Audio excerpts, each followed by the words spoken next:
चलिए स्वागत है आप सभी का हमारे चैनल स्टडी विद डेडिकेशन में। तो चैप्टर 1, 2, 3 और 4 हमने पहले ही वन शॉट वीडियो बना दिया है प्रोज सेक्शन का। आज हम बताने वाले हैं आपको चैप्टर 5 यानी ideas that have help Mankind, जो बहुत ज्यादा इंपॉर्टेंट होने वाला है।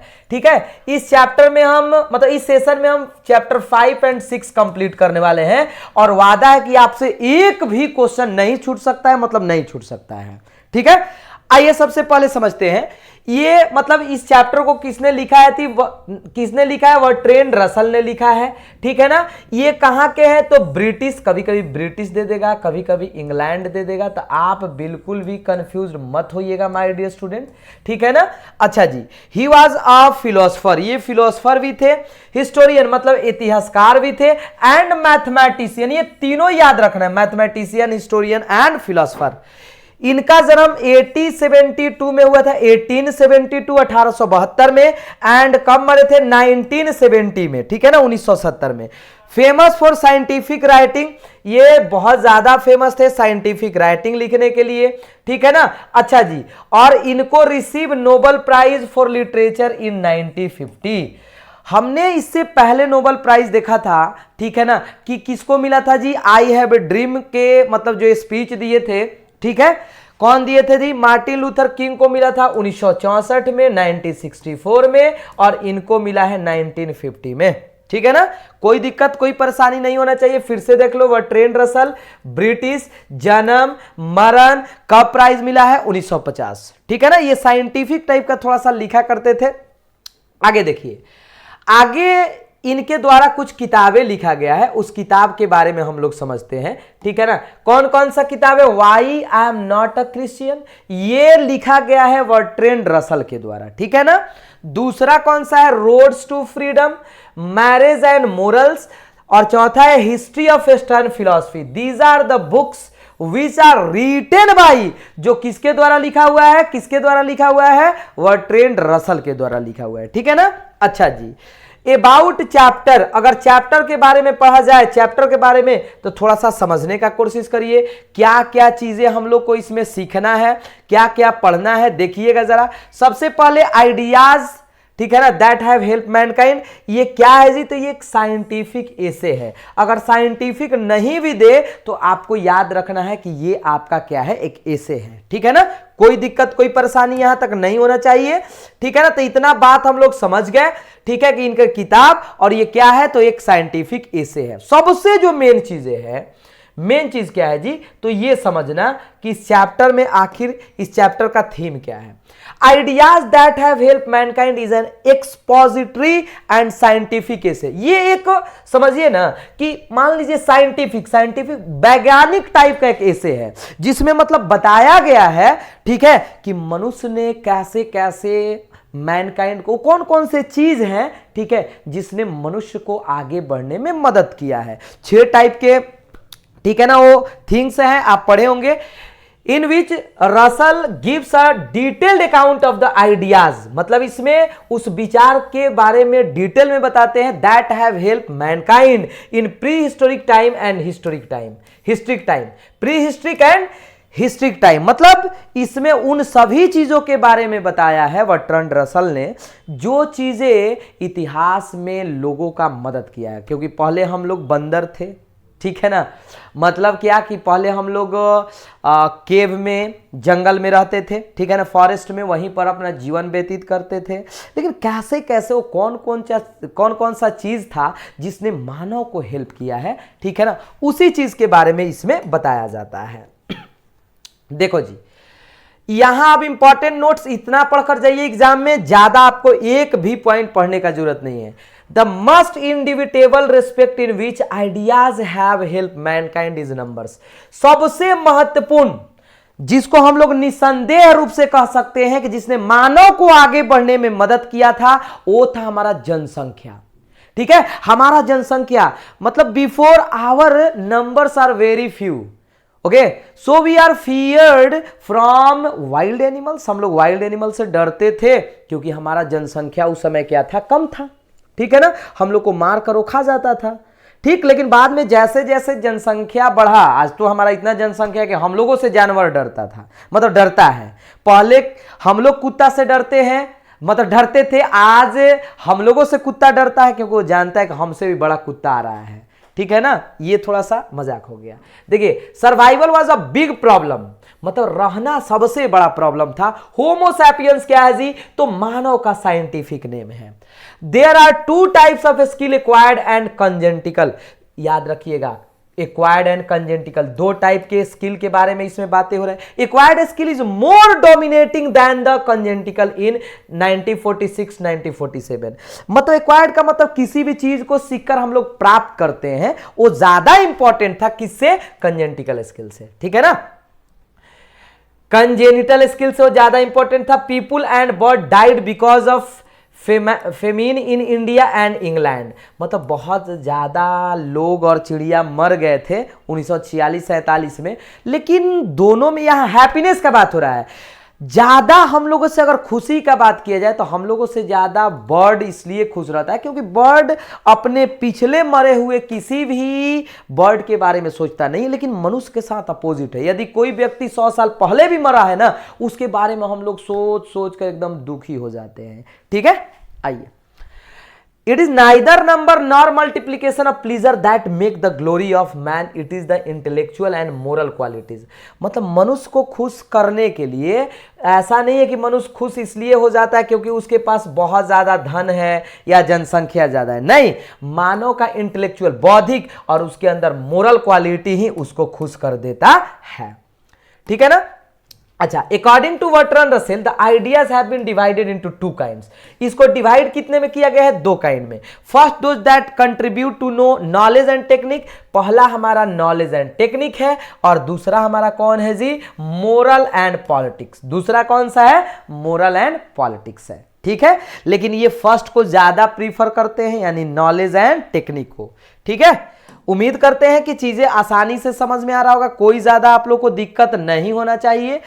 आइए देखते हैं, कहा जा रहा है कि the most important and difficult step your taken before the dawn of the history.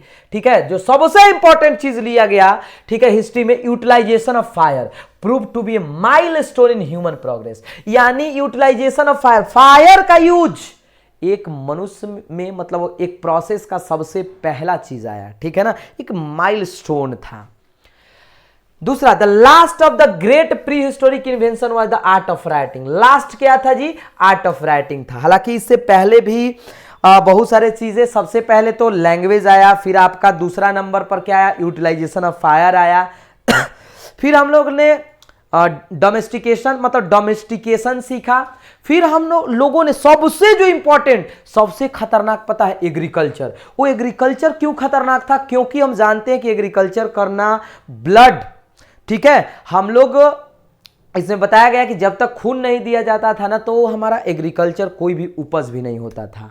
ठीक है ना, और इतना ही नहीं, इंडस्ट्रियल एरिया में 6 से 8 साल के बच्चे को लगभग 12 से 14 घंटे काम कराया जाता था, आप पढ़े होंगे, और यही उनके मृत्यु का सबसे बड़ा चीज था। Finally the list of the ideas, क्या क्या, number, language, utilisation of fire, taming of animal, agriculture, the art of writing.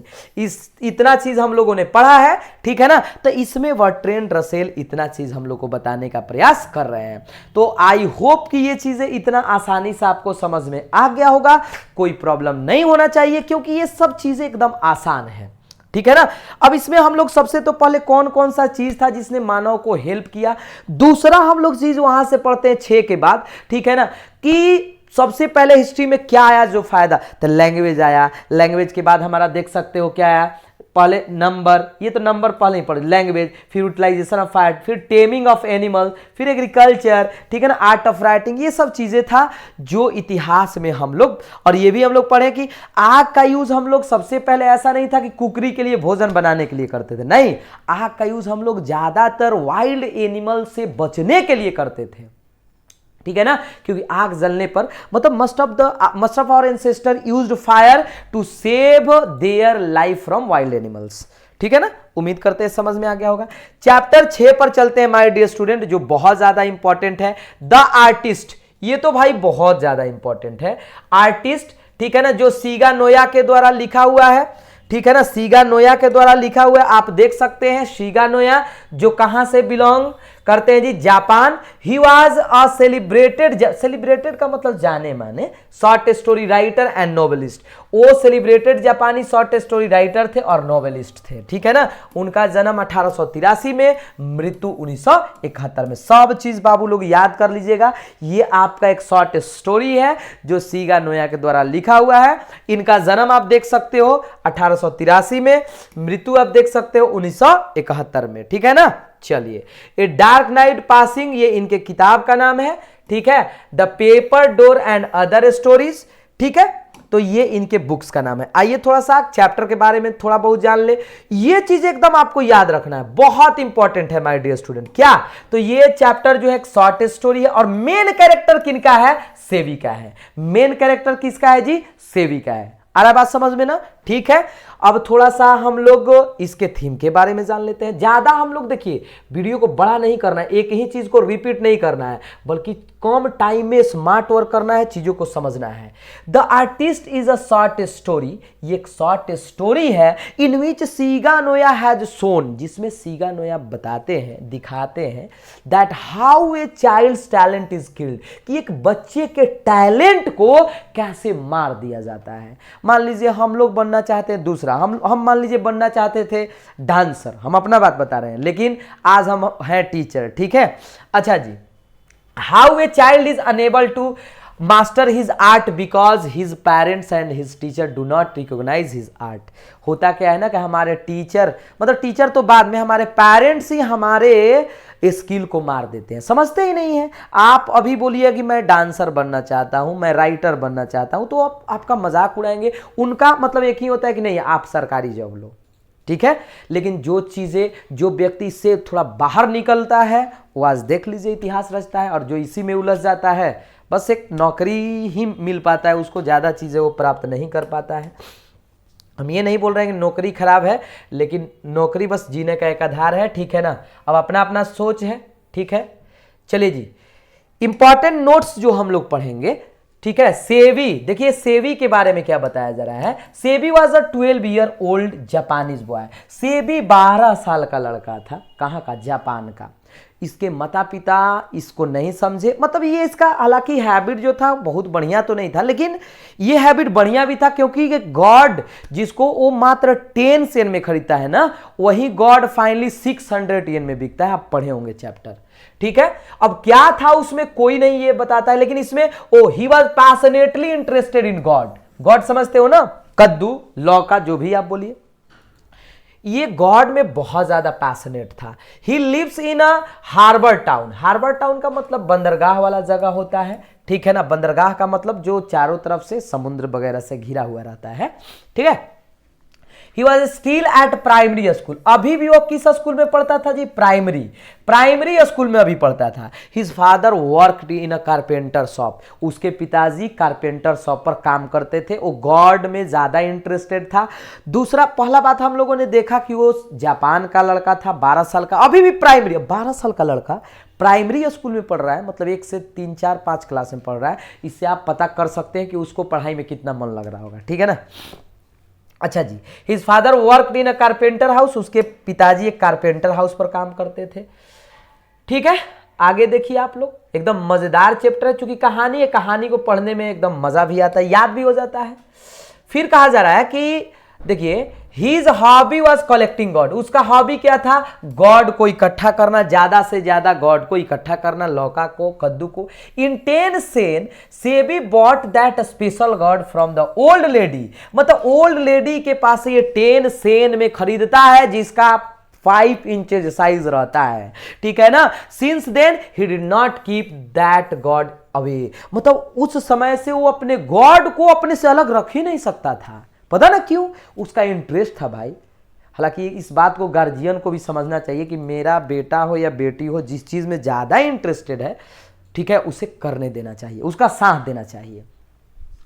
Ethics teacher, देखिएगा, कॉट सेवी इन द क्लासरूम। पूछेगा कि आपसे कि कौन टीचर ने, ठीक है, उस कद्दू को पॉलिश मारते हुए पकड़ा था? तो ethics teacher. The classroom while he was polishing the God. सब बच्चा पढ़ रहा था, वो नीचे लौका ले जाकर पॉलिश कर रहा था, ठीक है, क्योंकि उसका आदत था भाई, ठीक है। और इथिक्स टीचर ने उसको क्या किया, पकड़ लिया। नानी बाबूसी is a type of music, ये एक म्यूजिक का नाम है नानी बाबूसी, जो जापान में गाया जाता है। बहुत ही मजेदार चैप्टर है, बहुत मजेदार chapter. The teacher caught and scold Sebi, teacher ने पकड़ा और सेबी को बहुत सारा बात सुनाया, क्योंकि भाई टीचर तो समझते हैं कि जब आप पढ़ रहे हो तो पढ़ो, अब वो सब ये पढ़ा रहे थे, वो पॉलिश मार रहा है, आप समझ सकते हो। And also complained his mother about him, और उसके बारे में उनके माँ से, चूंकि जब टीचर साहब घर गए थे ना तो उनके पिताजी नहीं थे, ठीक है। उनके पिताजी मतलब बाहुबली नहीं थे, ठीक है। बाहुबली कहने का मतलब हर पिताजी अपने बेटे के लिए बाहुबली होता है, he is now engrossed in his picture. और अंत में फिर से भी माना नहीं, उसके पिताजी ने उसके पूरे गॉड को बर्बाद कर दिया, फोड़ दिया, लेकिन फिर भी वो माना नहीं। अब उसका दिल दिमाग पिक्चर में लग गया, तस्वीर बनाने में। वो नहीं पढ़ना चाहता था भाई, लेकिन गार्जियन का क्या, वो तो सोच रहे थे। तो इस तरह से हम लोग देखें कि कैसे पेरेंट्स अपने बच्चे के स्किल को, टैलेंट को मार देते हैं, ठीक है ना। उम्मीद करते हैं कि चीजें समझ में आ गया होगा, ठीक है ना। और ये भी हम उम्मीद करते हैं कि पूरा का पूरा मेरा पढ़ाया हुआ अच्छे तरीका समझ में आ रहा होगा। आप क्वेश्चन आंसर बनाइए या आप बनाइए क्या ऑब्जेक्टिव, आपसे पूरा का पूरा बन जाएगा, ठीक है। एक बार कमेंट करके बताइए कि कहीं प्रॉब्लम तो नहीं है, और ये बताइए कि क्या ऐसे ही पूरा का पूरा आगे का चैप्टर बनाया जाए, ठीक है ना। चलिए, थैंक यू।